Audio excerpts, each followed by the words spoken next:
నీ ఆత్మ వర్ధిల్లుచున్న ప్రకారము నీవు అన్ని విషయములో వర్ధిల్లుచు సౌఖ్యముగా ఉండవలనని కోరుచున్నానని 3 యోహాను పత్రిక 2వ వచనంలో వ్రాయబడింది. దేవుని చిత్తము మనందరము వర్ధిల్లాలి, మనము ఎదగాలి, మనము ముందుకు సాగిపోవాలి. కానీ ఈరోజు దేవుడు మనకిస్తున్న వాగ్దానం ఏంటంటే, అప్పుడు ఆయన నీ త్రోవలను సరళం చేయను. మీలో ఎంతమంది మీ త్రోవలు సరళం చేయబడాలని కోరుకుంటున్నారు?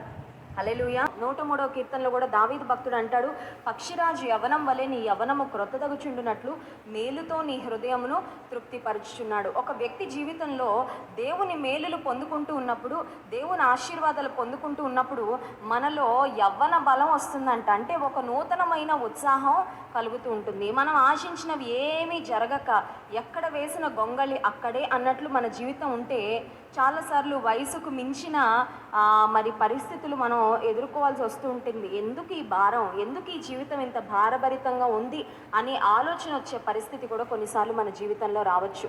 అయితే ఈ రాత్రికాల సమయంలో దేవుడు నీకు నాకు ఇస్తున్న వాగ్దానము, అప్పుడు ఆయన నీ త్రోవలను సరళం చేయని. ఎప్పుడు మన త్రోవలు సరళం చేయబడతాయంటే 5వ వచనం, మొదటి షరతు నీ స్వబుద్ధిని ఆధారము చేసుకొనక. స్వబుద్ధి అంటే మనకున్న జ్ఞానం, మనకున్న ఆలోచన శక్తి. దేవుడు మనకిచ్చిన జ్ఞానమును, దేవుడు మనకిచ్చిన ఆలోచన శక్తిని మనం వాడాలి, కానీ పరిపూర్ణంగా దాని మీద మాత్రమే ఆధారపడకూడదు.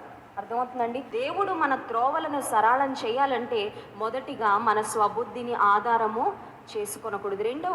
రెండవ షరతు ఏంటంటే, మీ పూర్ణ హృదయముతో యెహోవా యందు నమ్మిక ఉంచుము.